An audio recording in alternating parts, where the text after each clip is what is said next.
নমস্কার, দেখছেন কলকাতা টিভি। সঙ্গে রয়েছে আমি স্বর্ণালী। শুরু করছি জেলার সারাদিনের প্রথমেই যে খবরের দিকে নজর রাখবো, কলকাতা টিভির খবরের শিলমোহর। দীঘাতেই গ্রেফতার দুই জঙ্গি।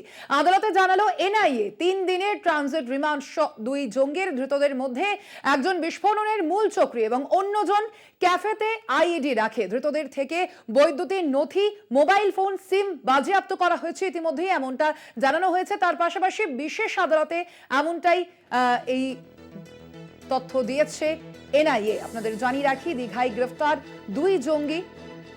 কলকাতা টিভির খবরেই শিলমোহর। এবার দুই জঙ্গিকে গ্রেফতার করা হয়েছে দীঘাতেই। আদালতে এবার সেই বিষয়টি জানালো কেন্দ্রীয় তদন্তকারী সংস্থা এনআইএ।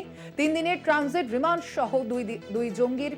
ধৃতদের মধ্যে একজন বিস্ফোরণের মূল চক্রী এবং অন্যজন ক্যাফেতে আইইডি রাখে, এমনটাই জানা গেছে। তার পাশাপাশি ধৃতদের কাছ থেকে ইতিমধ্যেই বৈদ্যুতিন নথি, মোবাইল ফোন, সিম বাজেয়াপ্ত করেছে এনআইএ। বেঙ্গালুরুর রামেশ্বরম ক্যাফেতে বিস্ফোরণের ঘটনায় আজ গ্রেফতার করা হয় দুই জঙ্গিকে। আজ রাজ্য থেকে গ্রেফতার করা হয় দুই জঙ্গিকে এবং সেই বিষয়ে যেমনটা আমরা প্রথমেই আপনাদের জানিয়েছিলাম যে দীঘা থেকেই গ্রেফতার করা হয়েছিল দুই জঙ্গিকে, ঠিক সেই মতোই কিন্তু এবার আদালতে সেই বিবৃতি জানিয়েছে এনআইএ। 3 দিনের ট্রানজিট রিমান্ড দুই জঙ্গির 3 দিনের ট্রানজিট রিমান্ড করা হয়েছে। ধৃতদের থেকে বৈদ্যুতিন নথি, মোবাইল ফোন, সিম বাজেয়াপ্ত করা হয়েছে।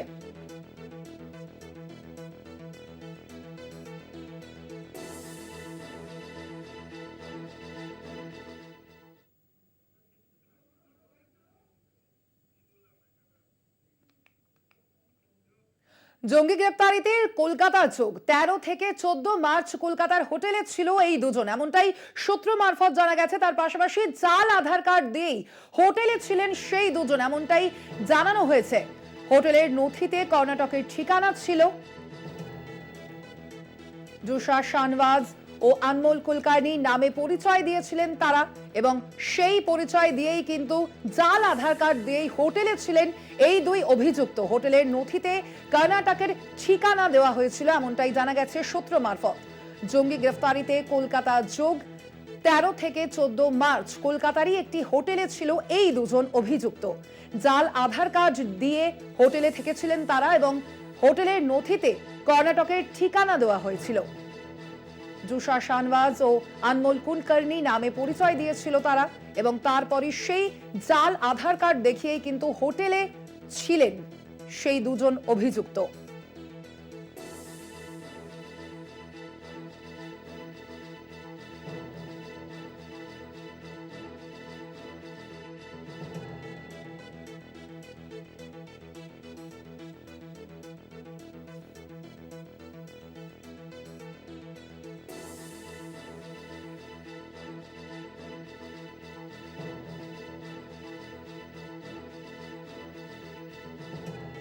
তেরো থেকে 14 মার্চ কলকাতার হোটেলে ছিল সেই দুই অভিযুক্ত এবং জঙ্গি গ্রেফতারিতে কিন্তু কলকাতা যোগ রয়েছে। আজই গ্রেফতার করা হয়েছে সেই দুই অভিযুক্তকে। বেঙ্গালুরুর রামেশ্বরম ক্যাফেতে যে বিস্ফোরণের ঘটনা ঘটেছিল সেই ঘটনায় কিন্তু দুই অভিযুক্তকে আজ গ্রেফতার করা হয়েছে এবং যেমনটা জানা যাচ্ছে যে নিউ দীঘার একটি হোটেল থেকে পাকড়াও করা হয়েছে সেই জঙ্গিকে।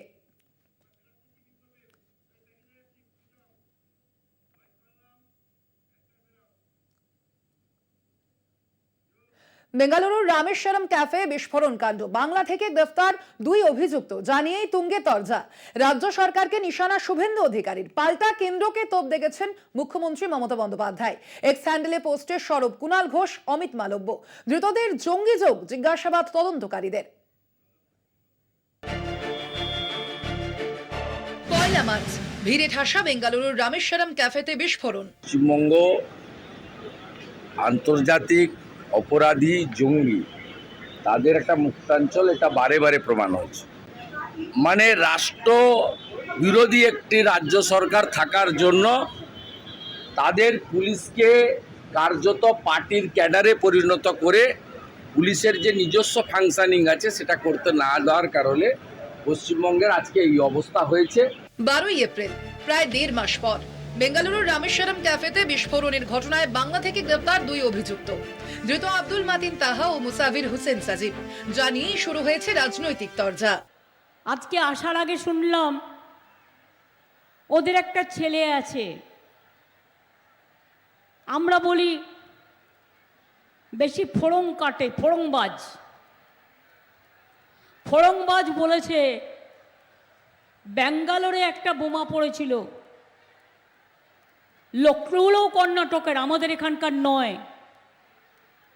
2 ঘন্টায় বাংলায় লুকিয়েছিল, 2 ঘন্টার মধ্যে আমরা ধরে দিয়েছি আমাদের পুলিশ। আর সেখানে বলছে বাংলা সেফ নয়, তোর দিল্লি সেফ, তোর উত্তরপ্রদেশ সেফ। অত্যাচারী দল সব অত্যাচারের সীমানা ছাড়িয়ে গেছে। শুধু বিরোধী দলনেতাই নয়, মমতার সরকারকে নিশানা করে এক্স হ্যান্ডেলে পোস্ট করেন বিজেপির আইটি সেলের প্রধান অমিত মালব্য। লেখেন মমতার সরকারে বাংলা জঙ্গিদের স্বর্গরাজ্য। পাল্টা পোস্ট করে রাজ্য পুলিশ। লেখা হয় এনআইএ এবং রাজ্য পুলিশের যৌথ অভিযানে 2 জঙ্গি গ্রেফতার, যার স্বীকৃতি দিয়েছে কেন্দ্রীয় এজেন্সি। তার ভরসায় এই 2 আল হিন্দ জঙ্গি কলকাতায় এলেন। রাজ্য পুলিশ যদি এতটাই তৎপর, তাহলে গত 3-4 দিন ধরে রাজ্যের বিভিন্ন প্রান্তে ঘুরে যখন দীঘার হোটেলে এই 2 জঙ্গি ওঠে, তখন রাজ্য পুলিশ তাদের গ্রেফতার করতে পারেনি কেন? বিরোধী দলনেতাকে খোঁচা দিতে ছাড়েননি তৃণমূল নেতা কুণাল ঘোষ। পূর্ব মেদিনীপুরের দীঘা এলাকা থেকে গ্রেফতার 2 অভিযুক্ত, যা দিয়ে নাম না করে শুভেন্দুকে নিশানা কুণাল ঘোষের। এক্স হ্যান্ডেলে পোস্ট করে তিনি লেখেন, সবাই জানে কোন পরিবার দুষ্কৃতীদের আশ্রয় দেয়। কাঁথিতে কেন তারা নিজেরা ভাবাচাকা খেয়ে গেছে, সেটাকে কিভাবে মানে একটা প্রলেপ দেয়া যায়। কাঁথিতে কেন, কারণ যখন একটা প্রশ্ন উঠেছে যে ওখানে কানেকশনটা কি, আশ্রয় কে দিয়েছে, কোন পরিবার ওখানে আছে। বাংলা থেকে গ্রেফতার 2 মাস্টার মাইন্ড। ভোটের মুখে বেঙ্গালুরুর রামেশ্বরম ক্যাফে বিস্ফোরণের ঘটনায় বাংলা যোগে উত্তপ্ত বঙ্গ রাজনীতি। কলকাতা টিভি।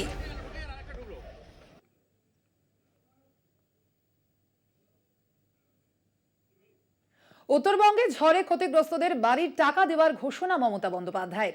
এই জন্য শাস্তির মুখে পড়তে হলেও তার তোয়াক্কা করছেন না মুখ্যমন্ত্রী। ঝড়ে দুর্গতদের ক্ষতিপূরণ পৌঁছে দিতে এর আগে নির্বাচন কমিশনে দরবার করে তৃণমূল, কিন্তু কমিশন সেই অনুমোদন দেয়নি। নির্বাচনী আচরণ বিধির মধ্যেই ঝড়, আর সে কারণেই ক্ষতিপূরণ নিয়ে রাজনৈতিক চর্চা। 31শে মার্চ কয়েক মিনিটের ঝড়ে তছনছ উত্তরবঙ্গের জলপাইগুড়ি, কোচবিহার ও আলিপুরদুয়ারের সীমান্ত লাগোয়া এলাকা। সেই রাতেই ঘটনাস্থলে পৌঁছন মুখ্যমন্ত্রী মমতা বন্দ্যোপাধ্যায়। সামনে বর্ষা আসতেছে, আমরা তো এখানে থাকতে পারবো না, বা এদিকে আমার ছোট মেয়ে আছে, ছোট ছেলে মেয়ে আছে, এইভাবে আমরা কিভাবে থাকতে পারবো। আবার ঝড় হচ্ছে একটা, কাল ঝড়ের আতঙ্কায় তো সবাই অবাক হয়ে গেল যে কি করি। এখানে দৌড় দেয়, তিরপাল তো ছিঁড়ে যাচ্ছে। 5000 বাড়ি ক্ষতিগ্রস্ত হয়, মাথার উপরে ছাদ হারান অসংখ্য মানুষ।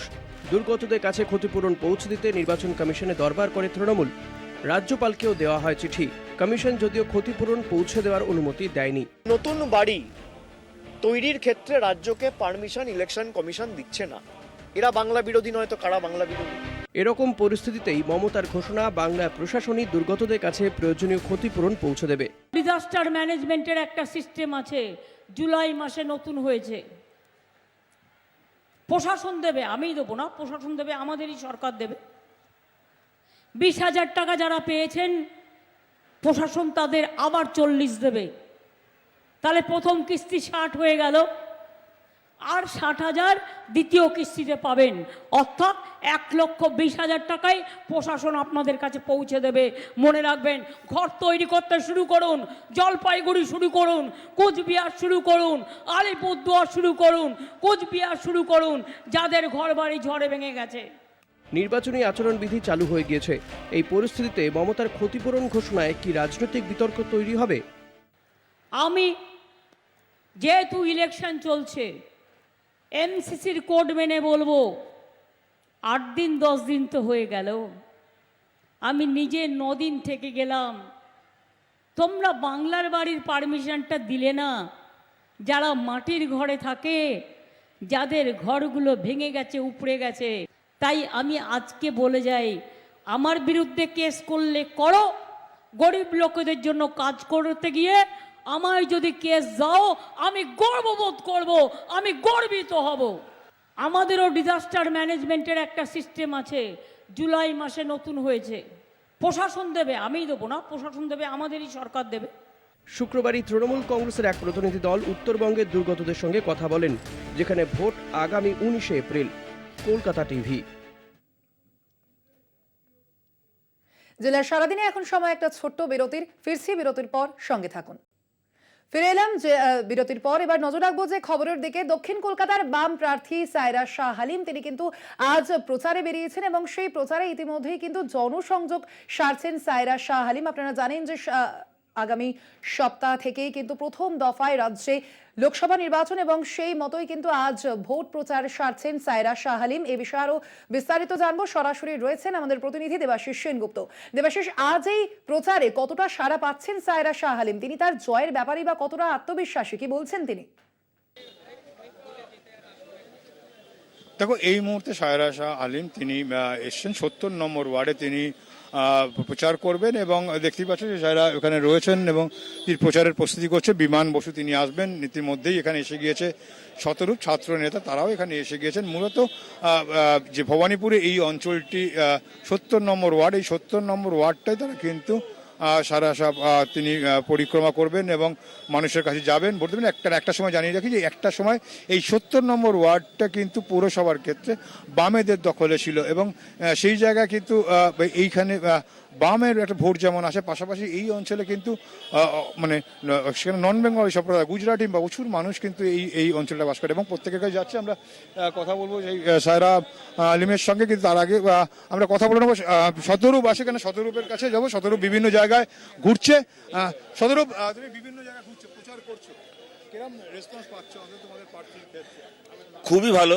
দেখতে পাচ্ছেন আপনারা যে গোটা রাজ্য জুড়ে এই যে যেভাবে আমাদের রাজ্যটা চলছিল এত বছর ধরে, একচেটিয়াভাবে তৃণমূলের এবং বিজেপির মধ্যে মনে করেছিল ওরা যে রাজ্যটাকে ভাগ করে নেবে, কিন্তু আমাদের রাজ্যে একটা তৃতীয় বিকল্পের দরকার রয়েছে এবং একটা মানে মানবমুখী একটা বিকল্পের দরকার রয়েছে, এটা মানুষ মনে করছেন। এবং কতগুলো আসন আছে যে আসন তো বোঝাই যাচ্ছে যে বামপন্থীরা দৌড়ে কয়েক ধাপ এগিয়ে রয়েছে এবং ওই আসনগুলো আমরাই জিতবো। বাকি আসনগুলোতেও বিজেপির যে উত্থান হয়েছিল বাংলাতে, এবং বোঝা যাচ্ছে যে বিজেপিরা সেই জায়গা নিয়ে, এর আগে আমরা পঞ্চায়েতে পুরসভাতেও দেখেছিলাম, লোকসভাতে আরো বেশি করে দেখা যাবে বলে আমাদের আশা।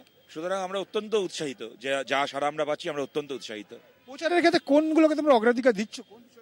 দেখুন, তৃণমূল চোর, বিজেপি দাঙ্গাবাজ, খুনি, এগুলো নতুন করে বলার কিছু নেই। আমাদের প্রচারের যেটা মূল অভিমুখ তা হচ্ছে আমরা যে সুযোগ পেলে আমরা যে কাজগুলো করতে চাই আমাদের দেশে, যে কাজগুলোর জন্য আমরা লড়াই করতে চাই পার্লামেন্টে গিয়ে, আমরা সেইগুলোকেই প্রচারের সামনে রাখছি। যেমন আমরা 100 দিনের কাজকে 300 দিনের কাজ এবং তারপর ওটাকে 365 দিনের কাজ করতে চাই। মনরেগার দিনের সংখ্যা 100 থেকে বাড়িয়ে 365-তে নিয়ে যেতে চাই ধাপে ধাপে। আমরা সমকাজে সমবেতনের আইন, যা কিনা সুপ্রিম কোর্ট 2016 সালে রায় দিয়েছিল কিন্তু আজ অব্দি মোদি চালু করলো না, সেটাকে লাগু করতে চাই। ওই কন্ট্রাকচুয়াল লোক নিয়োগের নাম করে মানুষকে শোষণ করার বদলে সবার যেন চাকরি স্থায়ী হয়, পার্মানেন্ট হয়, প্রত্যেকে যেন একটা স্থায়ী একটা নির্দিষ্ট বেতন কাঠামোর মধ্যে আসতে পারে ওয়ার্কিং ফোর্স, আমরা সেই লক্ষ্যে লড়াই করতে চাই। আমরা এর আগে যখন প্রথম ইউপিএ সরকারের সমর্থন করেছিলাম, আমরা সেই সময় যে রাইট টু এডুকেশন চালু করেছিলাম, 12 ক্লাস পর্যন্ত বিনা পয়সায় পড়াশোনা করার সুযোগ, রাইট টু এডুকেশনকে আমরা গ্র্যাজুয়েশন পর্যন্ত বাড়িয়ে নিয়ে যেতে চাই। গ্র্যাজুয়েশন পর্যন্ত দেশের ছেলেমেয়েরা বিনা পয়সায় পড়াশোনা করার সুযোগ পাবে। ন্যূনতম মজুরি দিনে 650 টাকা, একমাত্র কেরালায় দেওয়া হয়, ভারতের আর কোনো রাজ্যে দেওয়া হয় না, একমাত্র আমরা কেরালায় দিই। ওটা আমরা চাই গোটা দেশে দেওয়া হোক, আইন হোক, 650 টাকা দৈনিক মজুরি চালু করতে হবে দেশ জুড়ে। এগুলোই আমাদের প্রচারের মূল অভিমুখ। বাকি চোর ডাকাতদেরকে চোর ডাকাত বলে খুব বেশি সময় খরচা করতে চাই না, কারণ মানুষের এদেরকে চেনা হয়ে গেছে, নতুন করে আর বলার কিছু নেই এগুলো। আমাদের যে প্রচার, সেই প্রচারের জায়গায় কিন্তু একদমই দেবাশিস, মানুষের জন্য কথা বলা এবং মানুষের জন্য কথা বলতেই কিন্তু তারা সেই প্রচারে আসছে। আমরা এখানে সায়রা শাহ আর কিছুক্ষণের মধ্যেই তিনি প্রচারে বেরিয়ে পড়বেন, অন্তত 70 নম্বর ওয়ার্ডে তিনি প্রচার করবেন মানুষের কাছে। একদমই দেবাশিস, ধন্যবাদ আপাতত তোমাকে। আমরা কথা বললাম, আমাদের প্রতিনিধি ছিলেন দেবাশিস সেনগুপ্ত সরাসরি।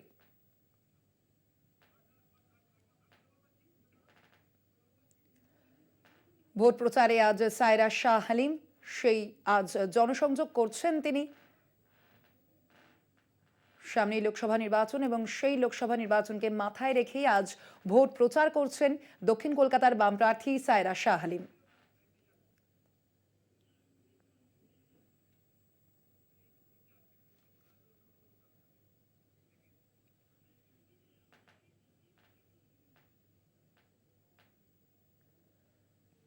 ভোট প্রচারে আজ সায়রা শাহ হালিম, আজ জনসংযোগে বেরিয়েছেন সায়রা শাহ হালিম, দক্ষিণ কলকাতার সিপিএম প্রার্থী সায়রা শাহ হালিম।